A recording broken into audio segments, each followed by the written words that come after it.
Mi nombre es Gustavo Luis Flores, aunque para el mundo académico y de la UBA soy simplemente Chiche.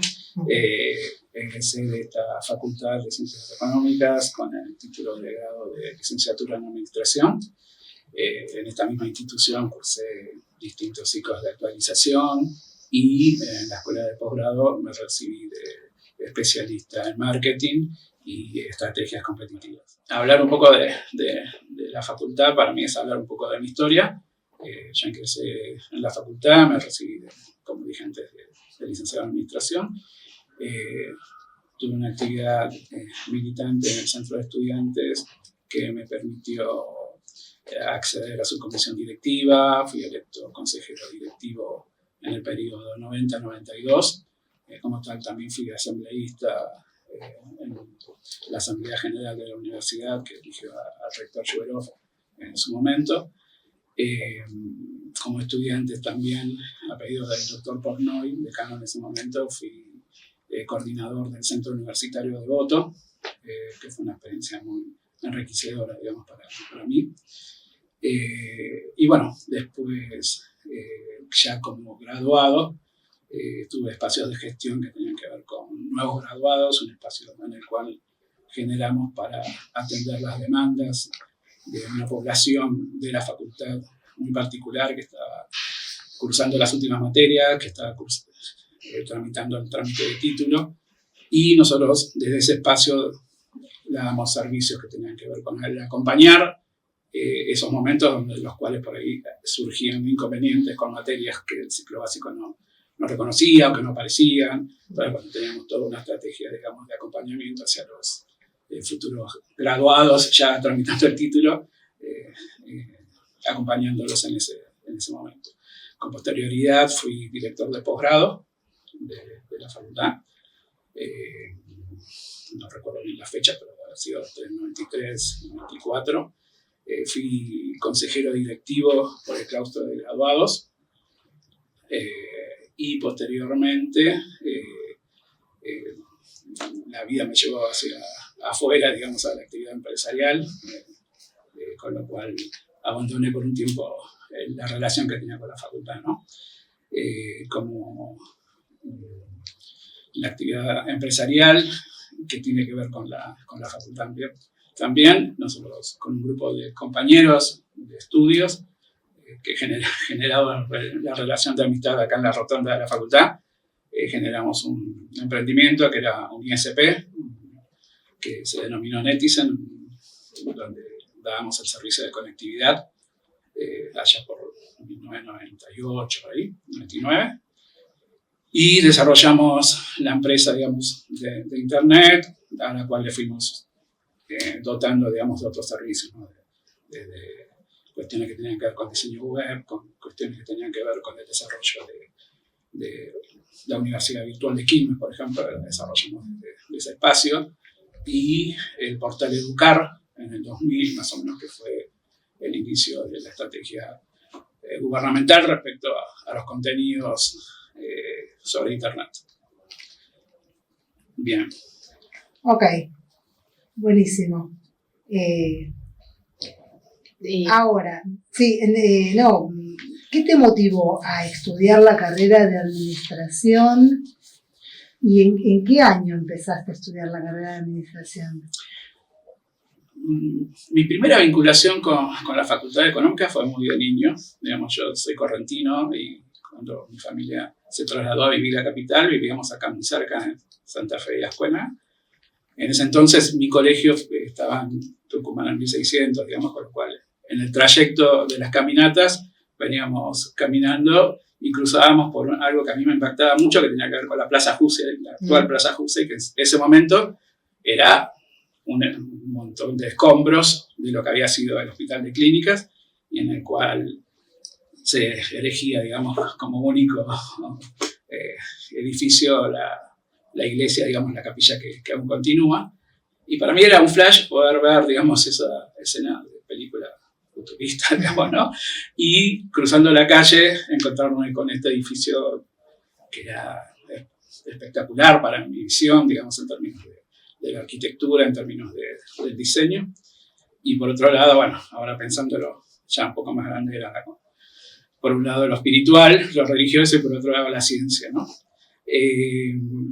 La vinculación también viene a partir de mi abuelo. Mi abuelo, si bien no fue egresado de la universidad, fue no docente, que trabajó en la biblioteca de filosofía, ahí cerca de la Manzana de las Luces, y él siempre era una persona de mucha lectura, que nos transmitía, digamos, a la familia básicamente la necesidad de estudiar, de superarse. Y por otro lado, la vinculación con la administración también tenía que ver con la curiosidad un poco mía de ver el fenómeno empresarial desde la perspectiva de la cultura, de las misiones de cada empresa, de la estructura de poder, de cómo funcionaba, digamos, todas las estrategias para posicionar sus productos y para llegar al público, digamos, ¿no? Entonces, si bien entré a la facultad con la idea de cursar para contador público, en cuanto en las primeras materias ya vi contenidos de administración, me apasionó un poco más, ¿no? En ese sentido, en la materia, una de las primeras al principio de administración, en ese momento era el apogeo, digamos, de la vuelta a la democracia, de los contenidos nuevos que se empezaban a trabajar. Y había un proyecto en la facultad que se llamaba M500, que era un proyecto en el cual las cátedras de administración daban otra visión de cómo dar la materia, ¿no? No era la estructura que hasta entonces era clase magistral y examen, sino que también era trabajo en grupo, que también era presentaciones semanales. Y a mí fui a una de esas cátedras y dentro de la bibliografía, digamos, donde uno cayeron en mis manos un libro que para mí fue algo que me marcó, digamos, que era La Argentina del siglo XXI, de Rodolfo Terraño, ¿no? No sé, eso de pensar un país, de pensar las claves en las cuales un país podía pensarse y ver cuál sería su posicionamiento en la inserción internacional, me parecía algo que hasta ese momento no lo había visto nunca desde el lugar del estudio de la administración, ¿no? Así que bueno, eso confirmó un poco mi visión de que era por el área de administración por donde quería ser. Mira, yo hice el ingreso en el 83, pero tuve que dejar porque me tocó hacer la conscripción. Entonces, al año siguiente volví a la facultad, todavía haciendo la conscripción, pero ya con un destino, digamos, ya marcado. Y me encontré con algo totalmente distinto a lo que había vivido, ¿no? O sea, en el 83 uno entraba y sonaba el himno y te tenías que quedar quieto. Era todo mucho más estructurado, muy, ¿no?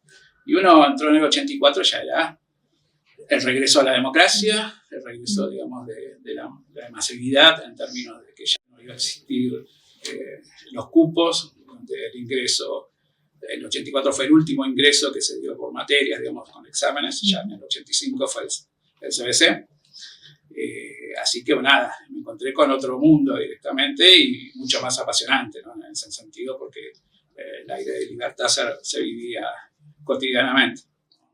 Ingresé con el plan F, en ese momento hubo algunos pequeños cambios después que tuvieron que ver con la inclusión del CBC, con algunas materias que se daban como equivalentes, y terminé con el plan G, que era el plan ya estructurado desde la discusión democrática de los claustros, ¿no? Donde se había incluido obviamente el CBC, donde existían orientaciones al final de la carrera, donde uno podía elegir un determinado perfil dentro de la carrera que había elegido, ¿no?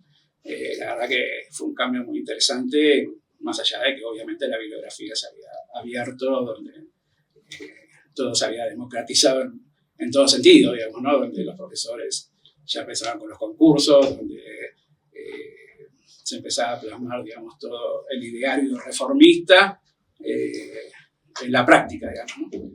Bien. Bueno, uno tuvo la suerte, digamos, de estar cursando en un momento importante del país, en un momento importante de la universidad, En eso, digamos, hubo docentes que en su mayoría, digamos, marcaron, pero particularmente, bueno, como dije antes, en el principio de administración, yo puse en la cátedra de lo que era en su momento el M500, que comenté hace un ratito.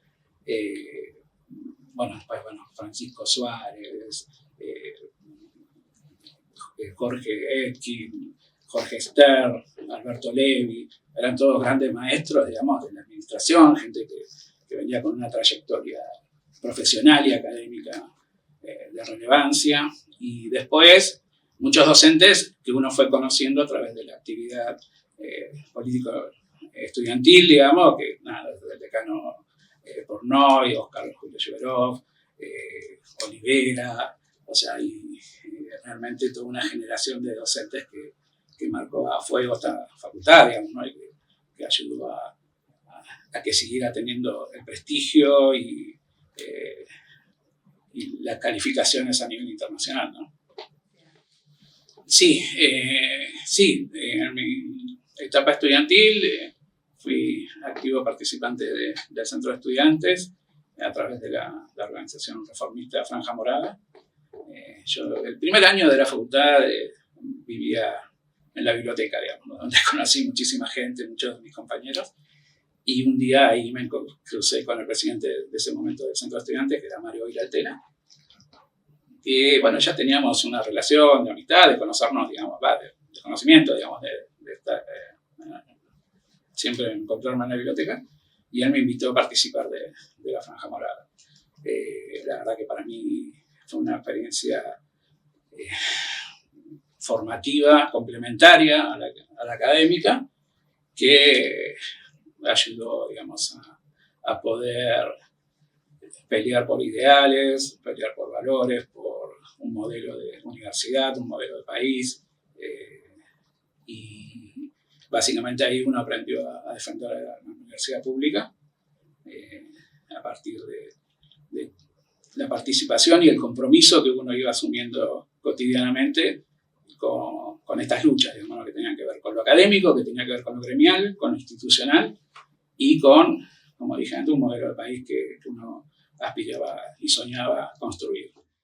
También fue una experiencia única como estudiante porque me permitió conocer personajes a nivel mundial, líderes de la talla de Yunus, de Gorbachev, de Galbraith, líderes de presidentes de países como Lula da Silva, como Mujica, Felipe González, obviamente el doctor Alfonsín y los presidentes, digamos, de Argentina que pasaron por la facultad y donde uno pudo tenerlos en contacto casi directo, digamos, ¿no? La verdad que desde esa perspectiva fue algo muy, muy enriquecedor. Mirá, en esos tiempos nuestros adversarios circunstanciales, hoy con la distancia histórica, en muchos casos son amigos, digamos, ¿no? Básicamente, bueno, existía una agrupación que se llamaba UPAO, digamos que era el liberalismo, ¿no? De esa agrupación, uno de los líderes era Juan Carlos Lynch, la persona de la cual soy conocido y amigo en esto, hoy por hoy. Carlos Malatón era el líder en términos Universidad de Buenos Aires. Después, mucha gente muy querida de la Juventud Universitaria Intransigente, que hoy ya no están, digamos, con nosotros, Cecilia Rodríguez, Alejandro Arría. Desde el peronismo, bueno, recuerdo a José Donato, a Carlos Walter, que son hoy por hoy funcionarios en la ciudad, y también a alguien muy especial, que después tuve alguna relación profesional, que fue Sloto Viazda, que era militante del CICE, que era la agrupación, una corriente independiente de la verdad que toda gente muy entrañable. Gente, mirá, yo cuando entré en la facultad, mi agrupación pegaba un cartel que decía algo como: es tiempo de construir puentes que nos unan más que paredes que nos dividan. Y realmente eso fue el concepto con el cual, más allá de lo adversario circunstancial, de las posiciones de su momento, uno pudo intentar construir con toda esta gente, digamos, ¿no? Una relación democrática, de diálogo, de discusión, de trabajar sobre los comunes denominadores, más que sobre las cosas que nos diferenciaban, y todos con el objetivo de construir la mejor facultad. Bueno, yo empecé a activar en la agrupación Franja Morada justamente en el año en el cual empieza todo el proceso de elección de los consejos directivos que posteriormente iban a normalizar la universidad. Hasta ese momento el decano normalizador de la Facultad de Económicas era Oscar Julio Lluberov, y había representación estudiantil, pero bueno, con las elecciones ya ahí se pudo confirmar, digamos, la participación de la Franja Morada a través de sus consejeros, y la oposición en estudiantes fue del peronismo con la JUI. Habían ido en una lista única, digamos, ¿no? Y después, bueno, los docentes y graduados también se conformaron el nuevo consejo directivo que eligió a Oscar Julio Lluberov como decano, ¿sí? Y ya eso fue, si no recuerdo mal, en diciembre. En marzo se eligió la asamblea universitaria, eligió el nuevo rector, que fue Oscar Julio Lluberov. A raíz de eso, bueno, en la facultad el decano pasó a ser Leopoldo Portnoy, ¿no? El proceso de normalización, la verdad que fue una experiencia increíble, porque era lo que estaba pasando en el país, ¿no? Estábamos volviendo a recuperar las instituciones, estábamos volviendo a recuperar las libertades, todo el ideario del reformismo desde nuestra agrupación, ¿no? Todo lo que tenía que ver con los concursos, que tenía que ver con la autonomía, con el cogobierno, con la libertad de cátedra. Realmente fue un proceso muy, muy rico, digamos, y que a uno le permitió disfrutarlo y vivirlo como lo que era, digamos, algo histórico que se estaba dando en el país y que se está dando en lo cotidiano de uno también, ¿no? Por eso, cuando uno habla, y dije al inicio que hablar de la historia de la facultad es hablar en parte de mi historia, digamos, y de todas las expectativas, de todas, también las frustraciones en algún punto, pero sí mucho más las cuestiones que tienen que ver con lo que fue el primer consejo directivo. Nosotros tuvimos la mayoría. La minoría la ganó la lista de la JUI con la JUI. Así que creo que era Carlos Magariños, uno de los candidatos nuestros, David Pandolfi y el enano Molina. En realidad, bueno, sí, estaba estas dos visiones, digamos, una que tenía que ver con rever los concursos que se habían heredado en algún punto de la dictadura, y la otra que tenía que ver con un poco más conservadora, de tratar de no hacer muchas olas, ¿no?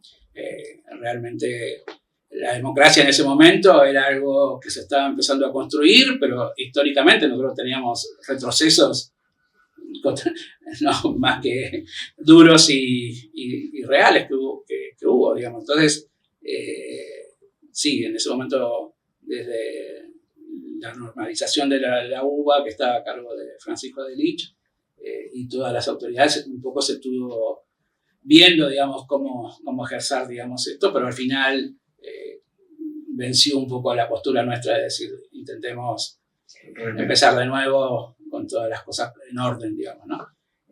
Aunque hubo docentes que también, era una dicotomía, ¿no? Porque había muchos docentes que tenían mucho prestigio y que eran muy buenos. A mí me tocó cursar dirección general con uno de los mejores profesores que tuve en la carrera, que era Federico Friesner, pero el tipo había sido interventor de la UBA en la época de Onganía, pero como docente era espectacular. Yo he tenido la oportunidad de cursar con él y realmente era una pérdida para la universidad en algunos casos, digamos, dar de baja a esta gente, digamos. Hubo ahí una especie de acuerdo en el cual continuó con su cátedra, pero bueno, ya está a punto de jubilarse también. Bueno, entonces como que hubo alguna contemplación en algunos casos, digamos, ¿no? En otros, no, porque no correspondía por los antecedentes, por las cuestiones, digamos, ¿no? De compromisos también. Y no, el peronismo era más combativo, por decirlo de alguna forma, digamos, a pesar de que nuestra posición era bastante idealista y bastante llevado adelante desde esa perspectiva, digamos, ¿no? Pero sí, ellos eran un poco más combativos. Igual Económicas siempre fue una facultad muy particular, digamos, nosotros no podríamos decir que es una facultad gorila, entre comillas, ¿no? La verdad que nosotros en el consejo directivo tuvimos al doctor Cereijo, digamos, que era un emblema, digamos, en términos de lo que fue para el peronismo y de lo que era para la Facultad de Económicas en términos de la cuestión del Departamento de Matemáticas. Como él, digamos, hubo varios, el doctor Cherbatín en la parte de sistemas, quien fuera después el rector Alberto Barbieri también, digamos, o sea, la verdad que en la Facultad de Económicas uno percibió siempre que hubo una convivencia, digamos, ideológica importante, como es la que desde el espíritu reformista uno defiende, digamos, ¿no? El hecho de decir, bueno, que haya justamente distintas visiones que alimenten el espíritu crítico, digamos, que debe ser lo natural en cualquier universitario que se precie de tal, digamos, ¿no? Sí. Mirá, en términos de propuestas en el consejo directivo, la franja siempre fue por dos vías, digamos. Una que tenía que ver con los temas académicos y otra que tenía que ver con la defensa de lo gremial, por decirlo de alguna forma, ¿no? En términos de lo académico, estábamos reconstituyendo, digamos, en algún punto las cuestiones de la democracia dentro de la universidad y de la facultad, y esa democratización también hizo que pusieran mucho énfasis en la cuestión de los contenidos, en la cuestión de empezar a reformar el plan de estudios, digamos que hubo algunas cositas por ahí en el 87, pero que después más adelante, una década casi después, pudimos plasmarlo en el plan G, ¿no? Si no me equivoco, y cosas que tenían que ver con académicas gremiales, que tenían que ver, por ejemplo, con los cursos de verano, que fueron una gran lucha, digamos, que tuvimos los estudiantes en ese momento. Y después, todas cuestiones que tenían que ver con reforzar cuestiones en términos de lo que es la extensión universitaria, de lo que tiene que ver con la investigación. Siempre seguimos esas 4 bases fundamentales para nosotros del reformismo, ¿no? Que tiene que ver con la calidad académica, que tiene que ver con la extensión universitaria, con la investigación. Digamos, en definitiva, ese fue un poco nuestro ideario y considero que todavía sigue siendo lo de la gente que conduce hoy por hoy. En términos de graduados, un poco ya lo conté, nosotros ahí hicimos mucho hincapié en todo lo que tenía que ver con todas los ciclos de actualización, con los congresos, con la cuestión de los jóvenes graduados, donde desarrollamos una batería de herramientas, digamos, para estar acompañándolos en las últimas materias, en la tramitación de los títulos. Hicimos todo un análisis del proceso de tramitación de título, área por área, por donde iba pasando, como para reducir los tiempos, digamos, de la tramitación de los mismos. Y básicamente esas cuestiones, digamos, fueron las que más estuvimos trabajando, digamos, ¿no? Yo creo que son distintos, los desafíos son los mismos, digamos, ¿no? Es tratar de preservar la calidad académica, tratar de preservar el espíritu, digamos, de la universidad pública. La diferencia tiene que ver con lo cotidiano, ¿no? O sea, que el representante estudiantil vive el día a día, digamos, de los cursos, vive las necesidades que van surgiendo, digamos, y el de grado 2 quizás está un poco más con otro tipo de tiempo, digamos, ¿no? Con otro tipo de visión, está parado en otro lugar, digamos, ¿no? Entonces es distinto en ese punto, pero después en el resto, digamos. Bueno, mirá, yo entiendo que los desafíos quizás son los mismos, ¿no? Lo que varió es el contexto, en términos de lo que son las necesidades de la sociedad, de la formación de graduados, de la salida laboral, de las cuestiones que tienen que ver con formación continua.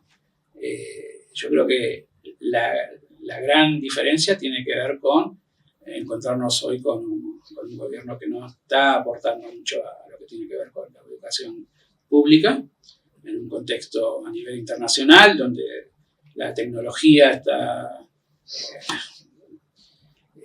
rompiendo cuestiones que tienen que ver con lo cotidiano, de las tareas, de la inteligencia artificial, que básicamente ese es el principal desafío que tenemos para reconvertir la universidad en un proyecto que siga siendo viable en términos de un momento histórico, socioeconómico, que no es del todo amigable, digamos, con las políticas universitarias, ¿no? La verdad que esa es la principal diferencia. Después creo que los desafíos son siempre los mismos, es dar calidad, es apuntar a que sea masivo, digamos, en términos de poder contener a toda la gente, digamos, que quiera estudiar, que tiene que ver con seguir un compromiso hacia la sociedad, a través de la transferencia de conocimientos hacia ella, a través de servicios que se le pueda dar, como hace UBA en Acción, por ejemplo, y la internalización en términos de poder hacer los intercambios estudiantiles, que tienen que ver con los proyectos de investigación, con fortalecer los institutos, los centros. Pero esos fueron los desafíos de siempre, me parece, ¿no? Como que siempre intentamos construir desde ese lugar y, como vuelvo a repetir, digamos, lo que yo veo distinto tiene que ver con el contexto. Estamos enfrentando a un enemigo distinto, digamos, ¿no? En algún momento el neoliberalismo de los 90 atacó a la universidad, te diría que desde adentro, con decanos que eran menemistas, con participación y compromiso desde adentro de la universidad. En este momento la pelea es contra el desfinanciamiento, que en definitiva lo que hace es ir haciéndole perder recursos de todo tipo, digamos, ¿no? Pero el fundamental es el de los docentes, es el de los programas que se van cortando, digamos, y bueno, pero es lo que hay que enfrentar y es lo que tenemos que tener la capacidad para poder darle y contrarrestar este. Básicamente quiero agradecerles por este espacio, creo que es algo muy importante para recuperar la historia, no de uno, sino de todos los que hicimos y hacemos y haremos en algún momento la universidad pública. Por otro lado, parafraseando a un maestro mío, digamos, que es Alberto Levi, que siempre dice, solo tenemos tiempo, nosotros tenemos que decidir hoy qué historia queremos ver en nuestro futuro, ¿no? Cómo queremos que nos vean nuestros nietos sobre la historia que construimos en el presente. Y básicamente uno estaría orgulloso que en el futuro mis nietos, los nietos de todos, puedan ver cómo se defendió esta universidad, cómo se defendió este espacio de pensamiento crítico y básicamente cómo aportamos todo para construir un modelo de universidad que sea pública, que sea autónoma y que sea de calidad. Así que bueno.